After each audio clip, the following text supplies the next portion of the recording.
Hi friends, இது பள்ளி செவத்துல தான் அதிகமாக இருக்கும், மரப்பள்ளியும் இருக்குது. பட் இது வீட்டில் இருக்கிறது மகாலட்சுமிக்கு உரியதாக சொல்கிறாங்க. தென் குலதெய்வத்தையும் குறிப்பிடுறாங்க.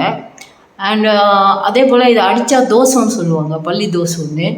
சென்னையில் கூட ஒரு கோயில், பெரிய கோயில் இருக்குது, பள்ளி கோயில்.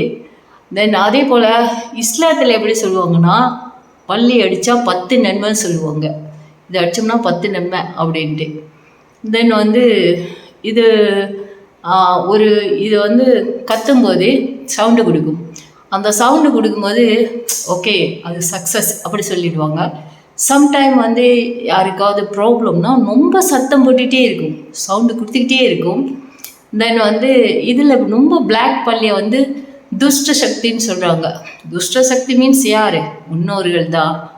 தென் அது ஒன்றும் துஷ்ட சக்தியே கிடையாது. தென் அவங்க கோஸ்டாக இருக்காங்க அப்படி சொல்லுவாங்க.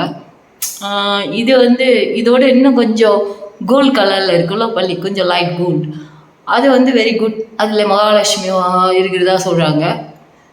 இந்த பள்ளி நார்மலே மனுஷங்க மாதிரியே சவுண்டு கொடுக்கும், பேசும், எல்லாம் பண்ணும், சிரிக்கும்.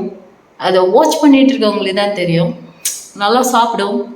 இதுக்கு புளி சாதம் வச்சோன்னா சாப்பிட்டுட்டு அவ்வளோதான். தென் அது கதையை முடிஞ்சு போயிடும். இதுக்கு புளி சாதம்னா ரொம்ப பிடிக்கும். நார்மலி கொஞ்சம் தான் சாப்பிடும், சாதம் ரைஸ் சாப்பிடும், பூச்சியெல்லாம் சாப்பிடும். தென் யாராவது அதுக்கு முன்னாடியே சவுண்டு கொடுத்துருவோம் ஆள் வராங்கன்னு. சம்திங் நம்ம குட் திங்ஸ் பண்ணும்போதும் இது சவுண்டு கொடுக்கும். It's very good one. இதோட இதை நான் போடும்போது உங்களுக்கு காமெடியாக தெரியும், பட் இஸ் ரியல். பட் அனுபவம் இருக்கணும். எதாக இருந்தாலும் அனுபவம் இருந்தால் தான் அது உங்களுக்கு புரியும். ஸோ என்னோடய ஃப்ரெண்ட்ஸுக்கெல்லாம் தெரியும். ஸோ அதனால் இந்த பள்ளியை பற்றி நிறைய விஷயங்கள் அவங்களுக்கு தெரியும், அவங்க பார்த்துருக்காங்க.